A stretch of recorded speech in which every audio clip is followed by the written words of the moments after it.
Welcome my dear genius friends, स्वागत है आपका आपकी फेवरेट चैनल बोधी ट्री में।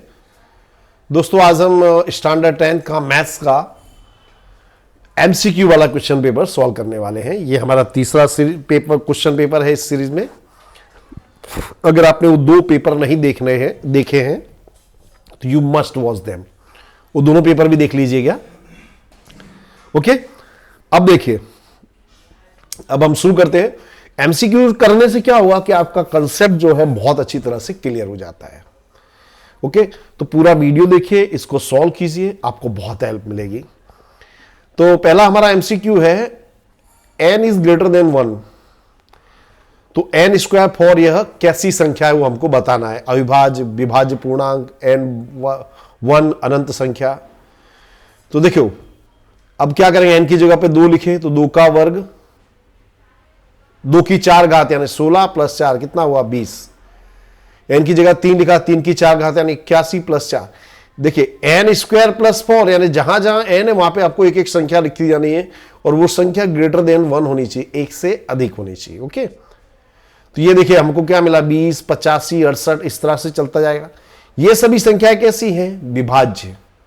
तो हमारा उत्तर होगा n यह विभाज्य पूर्णांक है। ओके, अगला देखिए दूसरा एमसीक्यू। ये हमको दिया गया है और हमको x plus y plus z बराबर ज्ञात करना है। तो देखिए x बराबर क्या होगा हमारे पास, 2 इंटू 30 60 बराबर। अब देखिए, और ये y बराबर क्या होगा, 3 इंटू वाई बराबर, देखिए इसको समझिए पहले आप। 30, ये इधर 3 दिया है, ये y दिया है, इसका मतलब हुआ 3 इंटू वाई बराबर 30।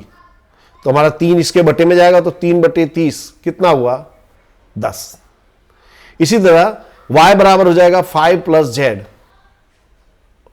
y के y बराबर हो जाएगा हमारा 5 प्लस जेड, 5 इंटू जेड। और y की वैल्यू है हमारे पास, देखिए y बराबर 10 आया तो y की जगह पे लिखिए 10 इसके बटे में, 5 दूनी 10। तो x बराबर 60, y बराबर 10, z बराबर 2। x plus y plus z यानी 60 प्लस 10 प्लस 2 कितना हुआ 72। ओके, अब ये देखिए तीसरा सवाल, एक्स स्क्वायर माइनस 5 के शून्य ज्ञात कीजिए क्या क्या है। तो देखिए इसमें a square minus b square वाला फॉर्मूला लग सकता है। इसका वर्गमूल है x, उसकी 2 घात, 5 का वर्गमूल होगा अंडर रूट 5, उसकी 2 घात, x plus 5, x plus under root 5 और x माइनस अंडर रूट 5 बराबर 0। x माइनस अंडर रूट 5 बराबर 0 तो माइनस अंडर रूट 5 इधर आके plus, x plus under root 5 बराबर 0 तो प्लस अंडर रूट 5 दूसरी तरफ जाकर minus.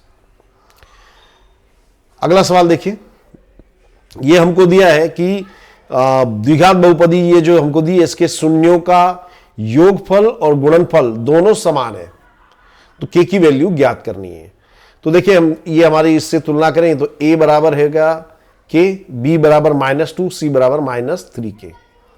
X square plus b x plus c से आप तुलना कीजिए।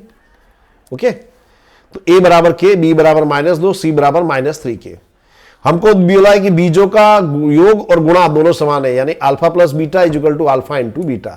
तो अल्फा प्लस बीटा बराबर होता है माइनस बी अपॉन ए और वो होता है सी अपॉन ए। दोनों तरफ से निकाल दीजिए तो क्या बचा, minus b is equal to c, minus b is equal to c यानी -2 इज इक्वल टू -3k। 3 कहां जाएगा इसके अपॉन में, क्या हो जाएगा 2/3 बराबर। हाँ सॉरी, यहां पे माइनस माइनस ये प्लस हो जाएगा, +2 हो जाएगा, तो -2/3 हमारा आंसर। अगला देखिए, ये आलेख दिया है, वो उसके शून्यों की संख्या ज्ञात करनी है। तो याद रखिए ऐसे में ये आलेख हमको दिया है, तो इसमें ये जो हमारा जो आलेख है ये एक्स अक्ष को जितने बिंदुओं पे काटेगा वो हमारा होगा 0। तो देखिए 1, 2, 3, 4, ये जो हमारा ग्राफ है ये एक्स एक्सिस को 4 पॉइंट्स पे काट रहा है, तो शून्यों की संख्या होगी 4। छठा देखिए, x प्लस 3 ये बहुपदी दी, इसका गुणनखंड हो तो p -3 क्या होगा। तो सिंपल है, ज्यादा आपको दिमाग नहीं लगाना। x प्लस 3 इसका शून्य, यानी x प्लस 3 बराबर 0, यानी x बराबर क्या हुआ -3। यानी इस बहुपदी में जब x की जगह आप -3 रखोगे तो इसका उत्तर 0 ही आएगा। तो इसे आपको ये वैल्यू रखने की जरूरत भी नहीं है, तो यहां पे आप डायरेक्ट 0 लिख सकते हो और आप सॉल्व करके लिख लो तो भी कोई बात नहीं। अगला देखिए 7th, 3x plus 3 minus 3x plus 3y is equal to 3। 7x plus 7y minus 7 को उधर ले जाएंगे तो क्या हो जाएगा +7, बराबर। तो देखिए a1 अपॉन a2 निकालिए। देखिए a1 ये b1 ये c1, a2 b3 c3, ये आपको ख्याल आ गया होगा। तो a1 अपॉन a2 होगा 3 अपॉन 7, b1 अपॉन b2 निकालिए 3 अपॉन 7, c1 अपॉन c2 निकालिए 3 अपॉन 7। तीनों समान आ रहे, तो जब तीनों समान आवे तो जो हमको उसका हल मिलता है वो अनंत समुच्चय होता है, ये याद रखिएगा। इसका जो हल मिलेगा क्या होगा, अनंत समुच्चय। अगला देखिए, पति पत्नी तथा उसके 2 बच्चों की वर्तमान उम्र का योग है x, तो 4 वर्ष बाद उनकी उम्र का योग कितना होगा। तो देखिए आज है x, तो 4 वर्ष बाद क्या होगा। जो फैमिली में कितने मेंबर है, 4 है, पति पत्नी और 2 बच्चे, यानी टोटल 4 मेंबर्स हुए। चारों की उम्र 4 4 4 4 4 बढ़ जाएगी, यानी कितना बढ़ेगा इसमें 16, यानी क्या हो जाएगा उम्र का टोटल x प्लस 16। ओके, ख्याल आ गया होगा आपको। देखिए ये दिया है 5 upon x minus 3 upon y equal to 10, 3 upon x minus 5y equal to 6, तो 1 upon x minus 1 upon y निकालना है। तो ये समीकरण 1, समीकरण 2। तो 5 and 3 8 upon x minus 8 upon y, 10 और 6 16। अब क्या किया मैंने, 8 कॉमन ले लिया तो बचा 1 upon x minus 1 upon y. अब ये 8 का पक्षांतर करेंगे तो 8 का आएगा 16 के बटे में, 8 दूनी 16। ओके, अगला है दी गई संतुलित राजू की रकम द्वारा प्राप्त समीकरण युग्म क्या होगा, वो हमको ज्ञात करना है। तो देखिए यहां पे ये जो 0 है, ये राउंड जो है इसको हमने मान लिया x, बराबर, और ये जो बॉक्स है स्क्वायर इसको हमने मान लिया y, बराबर। तो देखो यहां पे 1 2 3 3x और ये 4 बॉक्स यानी 4y। ऐसा कोई ऑप्शन दिख रहा है आपको कहीं पे, नहीं दिख रहा है, तो यार इसके बाद आपको दूसरा कुछ हल करने की जरूरत नहीं, ये हमारा आंसर हो गया। और यहां कैसा हो गया, देखिए x कितना है 1, y कितना है 2y, दोनों मिलके कितना हुआ 18। इस तरह से हम इसको दर्शा सकते हैं। ओके, अगला हमको दिया है ये समांतर श्रेणी दी है, इसका कॉमन डिफरेंस निकालना है। तो d is equal to T2 minus T1 या A2 माइनस A1, कुछ भी कहिए। T2 यानी दूसरा पद है 7/2 और ये हो जाएगा 2 एकम 2 और 1 3/2, तो क्या आया 4/2 यानी 2 दूनी 4, हमारा आंसर। अगला देखिए Sn is equal to 2n square plus 3n, तो d हमको निकालना है। तो Sn is equal to 2n square plus 3n, क्या करेंगे n की जगह पर 1 ले लो, तो S1 2 1 का स्क्वायर 3 इंटू 1, तो 1 का स्क्वायर 1, 2 एकम 2 3 एकम 3, क्या हुआ 5। क्लियर। फिर हम S2 निकाल लें, 2 रखोगे तो S2 होगा, तो S2 मतलब क्या हुआ 2 n की जगह 2 उसका वर्ग 3 n की जगह 2, 2 का वर्ग 4 दूनी 8 3 दूनी 6, क्या आया 14, बराबर। S2 यानी 2 पदों का योग, तो 2 पद कौन से होते हैं, A1 प्लस A2 बराबर S2 होगा, और ये S1 यानी A1 हुआ, तो A1 कितना है आपका 5,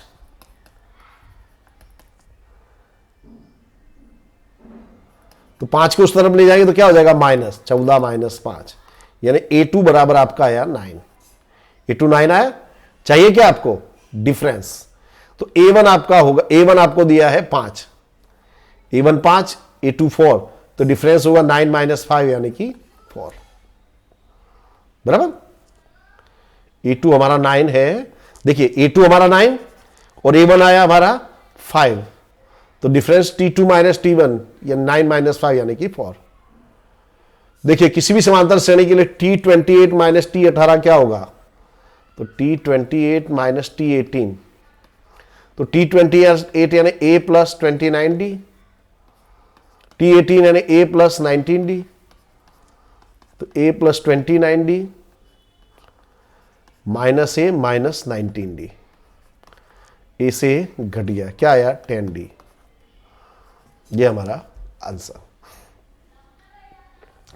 देखिए अगला, ये हमको द्विघात समीकरण दिया, इसका विवेचक निकालना। विवेचक यानी डेल्टा। तो देखिए इस समीकरण को तुलना कीजिए, a बराबर 5, b माइनस 6, c बराबर 1, delta is equal to b square minus 4ac हमारा सूत्र है। वैल्यू रख दो, b की जगह पर आप लिखो -6 -4, a की जगह 5, c की जगह 1, 6 का वर्ग 36 माइनस 20 कितना आया 16, बराबर। 6x square minus 13x plus 6 plus m के बीज परस्पर व्यस्त हो तो m बराबर क्या होगा। तो अगर बीज परस्पर व्यस्त हो तो अल्फा इंटू बीटा बराबर 1 होता है, अल्फा इंटू बीटा बराबर 1, बराबर। और अल्फा इंटू बीटा बराबर क्या होता है, c अपॉन ए। c है आपका m अपॉन 6 इजिकल टू 1, तो m इजिकल टू 6 बन जा 6। ओके, अगला देखिए, एक्स स्क्वायर इजिकल टू 16 का विवेचक, तो एक्स स्क्वायर इजिकल टू 16 यानी क्या हो जाएगा, एक्स स्क्वायर माइनस 16 बराबर 0। तो ध्यान देखिए, a बराबर 1, b बराबर 0, c बराबर -16। आपको विवेचक निकालना, विवेचक यानी delta, delta is equal to b square minus 4ac, b की जगह 0 उसका वर्ग -4, a की जगह 1, c की जगह -16, 16 चौक 64, 64 हो गया, बराबर। अगला देखिए, ये समीकरण दिए हैं, बोले इसमें से किसका हल +3 है। तो देखिए x square minus x minus 6 बराबर 0, तो हल 3 है ना, ये 3 रखने पे ये समीकरण की वैल्यू 0 हो जाएगी, अथवा इसका गुणनखंड करिए तो भी आ जाएगा, आपको आइडिया। चलो 3 रख के देखते हैं। अगर जिस समीकरण में हमने एक्स की जगह 3 रखा और उसकी वैल्यू 0 आ जाए तो उस समीकरण का हल 3 होगा। तो एक्स की जगह 3 उसका वर्ग, एक्स की जगह 3 माइनस 6, 3 का वर्ग 9 माइनस 3 माइनस 6, ये हो गया 0, यानी वो हमारा समीकरण है ए। ओके, 18वां, ये समीकरण दिया, इसका बीज है 2, तो ए ज्ञात करना है। तो जब भी बोला जाए समीकरण का बीज समथिंग है तो उसको एक्स की जगह पे लिख देने का, p of x is equal to x square minus 4x plus a. क्या करोगे, एक्स की जगह रखोगे 2, 2 का वर्ग -4, एक्स की जगह 2 प्लस ए बराबर 0, 2 दूनी 4, 4 दूनी 8 प्लस ए बराबर 0, ए माइनस 4 इज इक्वल टू 0, तो ए बराबर +4। ओके, अगला देखिए, एबीसी में, त्रिभुज एबीसी में बीएमसी एएनसी दिया है, एमएन समांतर एबी। देखिए त्रिभुज एबीसी बीएमसी, देखिए बीएमसी एएनसी, तो ये हो गया एएनसी। बोला है एनसी अपॉन एन ए बराबर 1/3, यानी एनसी बराबर होगा 1, एन ए बराबर 3, एनसी बराबर 1, एन ए बराबर 3, और सीएम बराबर दिया है 4। देखिए आप सॉल्व भी कर सकते हैं, अदरवाइज सिंपल लॉजिक लगाइए। ये देखिए एनसी 1 है, ये उसका, ये और ए एन है 3, यानी 3, ये जो ए एन है ये एनसी का 3 गुना है। इसी तरह बीएम जो होगा सीएम का 3 गुना होगा, यानी ये बीएम हो जाएगा 4 3 12, तो बीसी क्या हो जाएगा 12 + 4 16। डायरेक्ट कर सकते हो, नहीं तो सूत्र लगा दीजिए तो भी चलेगा, बराबर। नीचे सूत्र करिए, NC upon N A, NC upon N A is equal to CM upon BM, बराबर। रख दी वैल्यू, क्रॉस गुणा करेंगे तो हमको मिल जाएगा 12। किसी भी तरह से आप कर सकते हैं। त्रिभुज एबीसी में संगतता एबीसी संगतता बीसी बीएसी समरूपता है, तो निम्न में से क्या सत्य है। देखिए ए बी सी, तो दूसरा होगा बी ए सी, बराबर। तो यहां पे क्या मिल रहा है, कोण ए बराबर बी और बी बराबर ए, तो कौन सा सत्य है, तो ये वाला हमको दिख रहा है, ए बराबर बी। ओके, अगला देखिए, वर्ग के विकर्ण की लंबाई 5√2 है, तो वर्ग की भुजा का माप ज्ञात करो। तो इसको मैं डायरेक्ट बता सकता हूं आपको। अगर वर्ग, ये वर्ग है, वर्ग यानी जिसकी चारों भुजाएं समान हो, तो इसका विकर्ण ये है 5√2। तो इसकी भुजा निकालनी हो तो √2 को हटा दो, तो इसकी भुजा हो जाएगी 5। अगर हमको विकर्ण 7√2 दिया होता तो इसकी भुजा का माप होता 7। ओके, अगला देखिए, त्रिभुज एबीसी में AB square plus AC square equal to 50, माध्यिका की लंबाई AD बराबर 3, तो BC ज्ञात करिए। चलिए, और AD बराबर हमको 3 दिया, तो इसमें एपोलोनियस का फॉर्मूला लगाइए, AB square plus AC square is equal to 2AD square plus 2BD square. ये एपोलोनियस का फॉर्मूला याद रखिए। तो AB square plus AC square बराबर हमको दिया 50, 2AD की जगह आप क्या लिखोगे, 3 उसका वर्ग प्लस 2BD स्क्वायर। 3 का वर्ग 9, 9 दूनी 18, 18 दूसरी तरफ जाके क्या हो जाएगा, माइनस। तो BD 2 इसके अपॉन में क्या आया, BD स्क्वायर बराबर 16, यानी BD बराबर √16, यानी BD बराबर 4।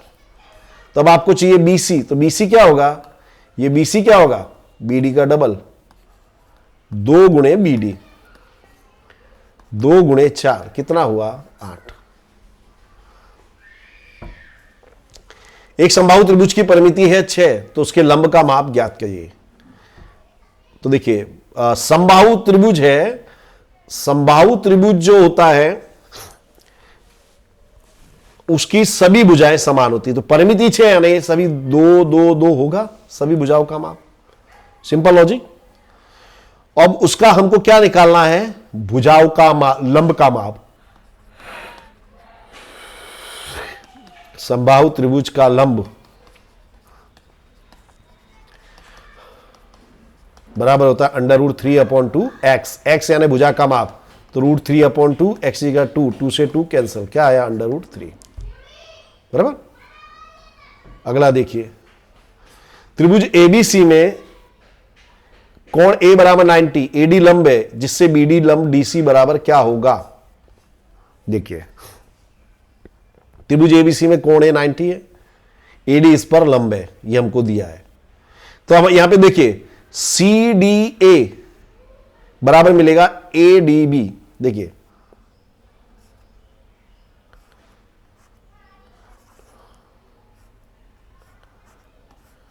CDA बराबर मिलेगा हमको ADB। क्यों, क्योंकि ये भी 90 है, ये भी 90 है, बराबर। तो हमारी समरूपता क्या होगी, CD/AD बराबर AD CD/ ये AD, और यहां पे क्या मिल जाएगा, AD/DB। तो क्रॉस गुणा कर दो, AD into AD, AD square बराबर BD इंटू DC। ओके, देखो XY का ये जो बिंदु दिए, इसका उद्गम बिंदु से अंतर, तो उगम बिंदु के याम 0 0 होते हैं। तो उगम बिंदु से अंतर किसी का भी पूछा जाए तो ये क्या कर देंगे, x² प्लस y²। क्यों, देख लीजिए, क्या फॉर्मूला है, x1 माइनस x2 का whole square plus y1 minus y2 का होल स्क्वायर। तो x, ये x1 है हमारा x, x2 है हमारा 0 उसका होल स्क्वायर, y1 है हमारा y, y2 है हमारा 0 उसका होल स्क्वायर, तो क्या हो जाएगा, x² प्लस y²। अगला देखिए, बिंदु A2 और B-3 के बीच का अंतर ज्ञात कीजिए। हमको डिस्टेंस फॉर्मूला लगाना है। तो ये x1 हुआ हमारा 2, y1 हुआ हमारा 4, x2 हुआ हमारा -3, y2 हुआ हमारा 4। तो फॉर्मूला होगा x1 माइनस x2 का whole square plus y1 minus y2 का होल स्क्वायर। तो 2 माइनस माइनस प्लस 3 उसका वर्ग, 4 माइनस 4 का वर्ग, तो हुआ 25 प्लस 0, ये अंडर रूट में है, 25 प्लस 0 यानी 25 हुआ, 25 का वर्गमूल 5। ओके, आगे देखो 27वां सवाल। 4 0 0 0 0 6 शीर्ष बिंदु वाले त्रिभुज का परिकेंद्र क्या होगा। ओके, तो देखो ये 0 0 बोला, ये यहां पे ले लेते क्योंकि ये उगम बिंदु हो गया। फिर देखो यहां बिंदु दिया है 4 0, यानी इसका एक्स याम दिया है, वाई याम नहीं है, यानी एक्स याम पे आएगा, यहां एक्स अक्ष पे। अगला देखिए 0 6, यानी इसका एक्स याम नहीं है, वाई याम है, यानी ये कहां पे आएगा, वाई याम पे आएगा। ये हमारा एक्स एक्सिस है, ये हमारा है वाई एक्सिस। समझ गए हो? देखिए 4 0 का मतलब क्या हुआ कि ये जो बिंदु है एक्स अक्ष पर है, क्योंकि एक्स याम दिया है, वाई याम नहीं दिया है। ये कॉमन सेंस की बात है, बराबर। तो जब भी ऐसा फिगर बनता है वो समकोण त्रिभुज होता है, बराबर। तो समकोण त्रिभुज का परिकेंद्र बराबर होता है कर्ण बटे 2, कर्ण बटे 2। तो कर्ण यानी क्या हो जाएगा आपका, यानी इसका मध्य केंद्र 0 + 4 अपॉन 2, 6 + 0 अपॉन 2। तो देखिए 4 बटे 2 यानी 2, 6 बटे 2 यानी कि 3, बराबर। आगे देखिए ए के याम दिए m3, बी के याम दिए 4 5, तो इनके बीच का √5 हो तो m ज्ञात करो। तो देखिए दो ए बी का जो डिस्टेंस दिया है वो दिया √5। डिस्टेंस फॉर्मूला लगाओ, x1 - x2 का होल स्क्वायर यानी m - 4 का वर्ग प्लस 3 - 5 का वर्ग इज इक्वल टू √5 का होल स्क्वायर।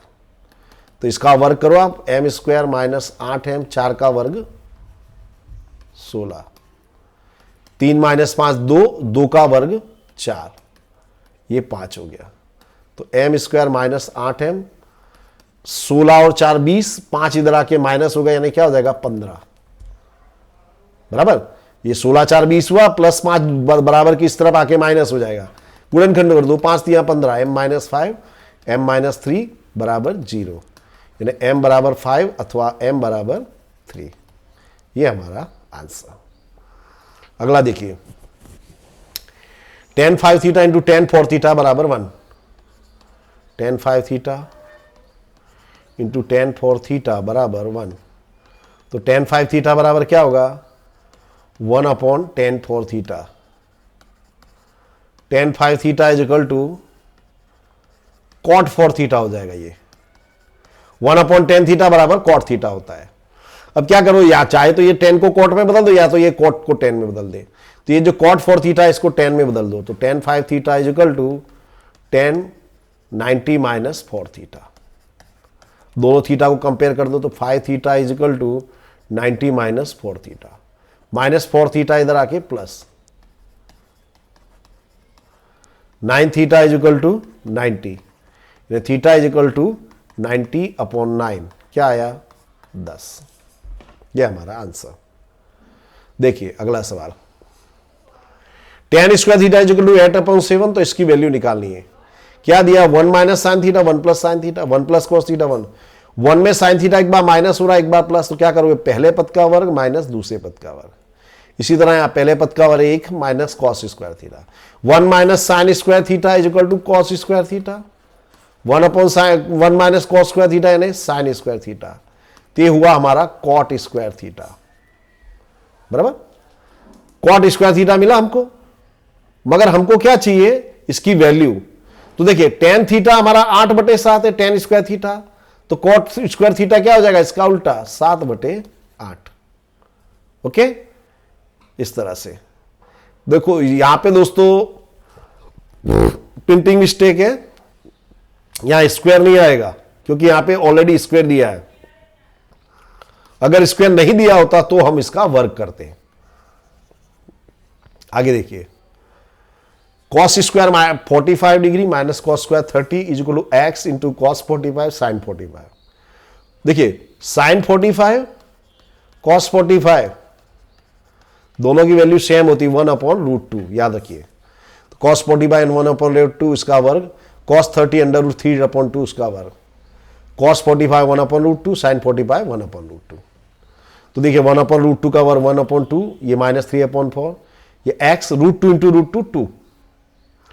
अब देखिए यहां लसा लेंगे हम, तो लसा ऊपर नीचे 2 का गुणा, 2 एकम 2 -3/4, तो ये जगह -1/4, 2 का पक्षांतर करेंगे तो इसके गुणे में जाएगा, -1/4 के गुणे में 2 बराबर x, 2 दूनी 4, तो x इज इक्वल टू -1/2। ओके, अगला देखिए 32वां, sin square 3x + 45 degree, cos square 2x plus 15 is equal to 1, तो x निकाला। देखिए तो sine square something cos square something बराबर 1 दिया है, तो ऐसा 1 कब होता है? जब दोनों थीटा समान हो। तो यहां 1 दिया, यानी ये थीटा और ये थीटा दोनों समान है, यानी 3x plus 15 is equal to 2x plus 45। तो 3x को हम दूसरी तरफ लाएंगे तो माइनस हो जाएगा, 2x सॉरी, 45 दूसरी तरफ जाके माइनस, 15 माइनस हो जाएगा, तो x is equal to 30 degree. Okay, अगला देखिए, जमीन के साथ 30 डिग्री के माप के कोण पर ढलान वाले मार्ग पर मीटर चलने पर a मीटर ऊंचाई पर पहुंचा जाएगा। हमको ऊंचाई कितनी लेनी है? a। ओके, ये 30 है। देखो मैं आपको बताऊं, कोई रॉकेट साइंस मत लगाओ, सिंपल लगाए। ये 30 है तो ये कितना होगा? 60, बराबर। तो नियम बताऊंगा आपको, याद रखना, समकोण त्रिभुज में जिस कोण का माप 30 डिग्री हो उसके सामने वाली भुजा का माप कर्ण के माप से आधा होता है। यानी देखो ये 30 है तो इसके सामने वाली भुजा AB का माप AC से आधा होगा, तो स्वाभाविक है AC का माप AB से दुगना होगा, तो A का दुगना 2A। डायरेक्ट लिख सकते because this is MCQ। Okay, एक स्तंभ की परछाई की लंबाई स्तंभ की लंबाई जितनी हो तो सूर्य के उच्छेद कोण का माप ज्ञात करो। देखो ये स्तंभ है की लंबाई, ये परछाई, दोनों इक्वल है, ये दोनों इक्वल है, तो दोनों के आमने सामने के कोण भी इक्वल होंगे। तो ये हमारा 90 है तो बचा 90 डिग्री, यानी ये दोनों समान है तो कितने हो गए? 45 डिग्री, ये भी 45 डिग्री। ओके, अगला देखिए, मकान ए का शीर्ष का मकान बी के तलिए से मिलने वाला उच्छेद कोण है 50। मकान ए के यहां से देखिए, इसके शीर्ष का उच्छेद कोण हमको मिला 50, ये हमको मिला 50 डिग्री। ये मकान हमारा ए है, ये मकान बी है। मकान बी की शीर्ष का मकान ए के तलिए से मिलने वाला उच्छेद कोण है, मकान बी की शीर्ष का, ये इसका हम ए के तलिए से देखें तो उच्छेद कोण कितना मिलता है? 70, बराबर। तो ये जो बी है इसका उच्छेद कोण अधिक हो रहा है, बराबर। उच्छेद कोण अधिक होगा, यानी कि ये जो मकान बी है हमारा ऊंचा है, किससे? ए से। ओके, अगला देखिए, वृत्त O5 की एक जीवा वृत्त O3 को स्पर्श करती है तो जीवा की लंबाई ज्ञात करो। देखिए तो ये O5 और O3 दिया है, या इसका मतलब क्या हुआ? ये समकेंद्रीय वृत्त है। क्या बोलते हैं इसे? समकेंद्रीय वृत्त, यानी दोनों का जो केंद्र है वो समान है, बराबर। ये तो इसका केंद्र है वो, और ये हमारी AB हो गई जीवा। मान लिया कि OM लंब है AB पर। अब ये बड़े वृत्त की त्रिज्या हुई कितनी है? 5। ये छोटे वृत्त की त्रिज्या हुई कितनी है? 3। पाइथागोरस का सूत्र लगा दो तो क्या होगा? AO square is equal to AM square plus OM square, बराबर। तो AO है आपका 5, उसका वर्ग, AM ज्ञात करना है, BM 3 का वर्ग, तो ये 25 हुआ, 3 का वर्ग 9, 25 माइनस 9 16, AM स्क्वायर बराबर 16, यानी AM बराबर आया 4। AM 4 आया, बराबर। और लेकिन हमको क्या चाहिए? AB। ये AM 4 आया तो AB क्या होगा? AM से दुगना, 2 गुणे AM, यानी 2 गुणे 4, 2 चौक 8। ओके, पाइथागोरस का सूत्र लगा करके हम इसको आसानी से निकाल सकते हैं। अगला देखिए, त्रिभुज ABC में AB बराबर 3, BC 4, AC 5, तो तीनों भुजाओं को स्पर्श करने वाले वृत्त की त्रिज्या ज्ञात करो। देखो ये 3 है, 4 है, 5, यानी समकोण त्रिभुज है, सीधा दिख रहा है आपको। 3 का वर्ग 9, 4 का वर्ग 16, 16 9 25, 25 का वर्गमूल 5, तो इन दोनों भुजाओं का वर्ग इसके बराबर आ रहा है, यानी समकोण त्रिभुज है, बराबर। देखिए बता दिया मैंने, AB square 9, BC square 16, AC square 25, तो 16 9 25 इसके बराबर आ रहा है। ऐसा किस में होता है? समकोण त्रिभुज में। ओके, तो ऐसे वृत्त को हम बोलते हैं अंतःवृत्त। तो अंतःवृत्त की त्रिज्या बराबर होता है ये भुजा प्लस ये भुजा माइनस कर्ण, यानी कि समकोण बनाने वाली भुजाओं का योग माइनस कर्ण बटे 2। यानी 3 + 4 - 5/2, 2/2 यानी क्या आया वर्ग। वृत्त O10 के लघु वृत्तांश का क्षेत्रफल है 300, तो चाप की लंबाई ज्ञात करो। बराबर, तो O10 के लघु वृत्तांश का क्षेत्रफल है 300, तो लघु वृत्तांश के क्षेत्रफल का सूत्र एक है 1/2 L × R बराबर 300। तो 1/2 L कितना है हमारा 10, 2 से मैंने इसको काटा 5, R बराबर 300/5 कितना हुआ 60। ओके, अब यहां पे हमको जोड़ा बनाना, आकृति में जोड़े बनाइए। देखिए ये समझते रहना आप लोग, अब मैं आगे चलूं थोड़ा थियरिकल को समझते रहना। 21 सेंटीमीटर त्रिज्या वाले वृत्त के केंद्र पर 120 डिग्री के कोण का माप बनाए तो वृत्तांश का क्षेत्रफल क्या होगा। तो वृत्तांश के क्षेत्रफल का सूत्र है πr² θ/360 डिग्री। पाई 22/7, रेडियस हमको त्रिज्या दी 21, थीटा है हमारा 120। 120 से इसको काटा 3, 3 × 7 = 21, 7 से 7 कट गया, 22 × 21 462। तो वृत्त OR के अंतर्गत वर्ग का क्षेत्रफल, तो याद रखना किसी भी वृत्त के अंतर्गत अगर वर्ग बनता है तो उसका क्षेत्रफल होता है 2r²। याद रखना वृत्त का अंतर्गत जो वर्ग बनता है उसका क्षेत्रफल होता है 2r²।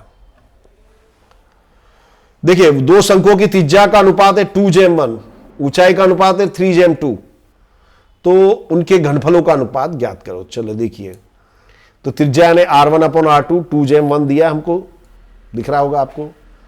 हाइट का H1/H2 3:2, यानी R1 की जगह 2 रखो, इसकी जगह पर 1, इसकी जगह 3, इसकी जगह 2, यह हमारा सूत्र है। शंकु के घनफल का सूत्र होता है 1/3 πr²h।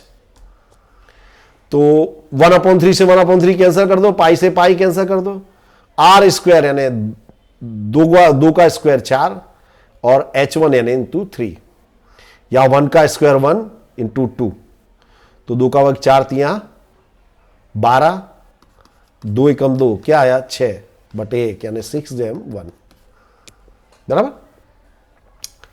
एक बेलनाकार का व्यास तथा ऊंचाई क्रमशः 14 और 10 है, तो कुल पृष्ठफल ज्ञात करो। तो R बराबर होगा 14/2, व्यास त्रिज्या का आधा होता है इसलिए, और H बराबर है 10। तो बेलनाकार के कुल पृष्ठफल का सूत्र होता है 2πr × h+r। याद रखना 2πr × h+r बेलनाकार की कुल सतह का क्षेत्रफल का सूत्र है। तो 2π 22/7, रेडियस है 7, h+r यानी 7 + 10, 7 से 7 कट गया, 22 दूनी 44 × 17, 44 × 17 हो जाएगा 748। अब यहां देखिए आपको जोड़े बनाने हैं। शंकु का घनफल 1/3 πr²h, गोले का घनफल 4/3 πr³ बराबर, और शंकु के क्षैतिज काट का घनफल बराबर, तो ये होगा, और क्षेत्रफल का सूत्र ये होगा बराबर, ये याद रख लेना। शंकु का पृष्ठफल या शंकु की वक्र सतह के क्षेत्रफल की अपेक्षा कितना अधिक होता है, πr²। बराबर, कैसे शंकु का पृष्ठफल, उसका सूत्र है πrl।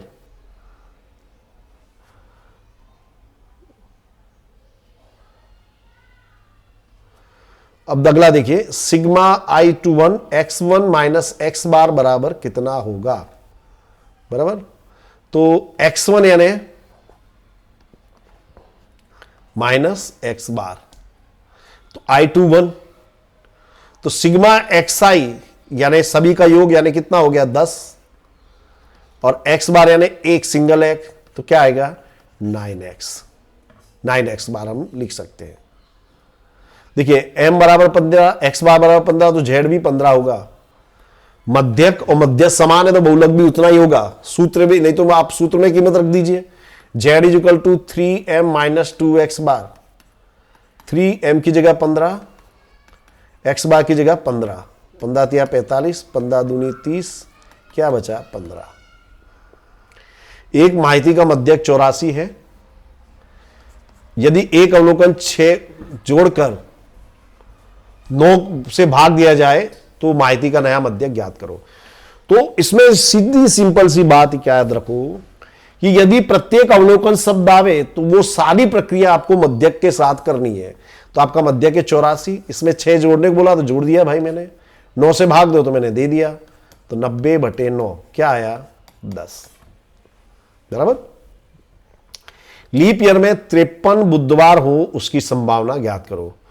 तो दोस्तों याद रखना, मैं आपको हिंट दे देता हूं, ऐसा सवाल हो अगर लीप ईयर हो तो संभावना होगी 2/7 और नॉर्मल ईयर हो तो संभावना होगी 1/7। पृथ्वी स्वयं की धुरी पर 24 घंटे में एक चक्कर पूरा करे उस घटना की संभावना एक। क्यों एक है? क्योंकि यह एक निश्चित घटना है। पृथ्वी को अपनी धुरी पर एक चक्कर लगाने में 24 घंटे का समय लगता है। ये तो सत्य है, सनातन सत्य है। तो निश्चित घटना है, तो जैसी जो निश्चित घटना होती है उसकी संभावना होती है 1। ओके, तो दोस्तों यहां हमारा ये पेपर पूरा होता है। आई एम श्योर आपको काफी मजा आया होगा। तो ऐसे मजेदार वीडियो के लिए बने रहिए हमारे साथ। मैं गाला का जो असाइनमेंट, गाला का जो पेपर सॉल्यूशन है वो भी लाने वाला हूं। ओके, तो देखते रहिए, पूरे वीडियो सॉल्व करते रहिए। यदि आपका कोई सजेशन हो तो आप मुझे कमेंट बॉक्स में बता सकते हैं। तो have a very nice day friends, thank you very much.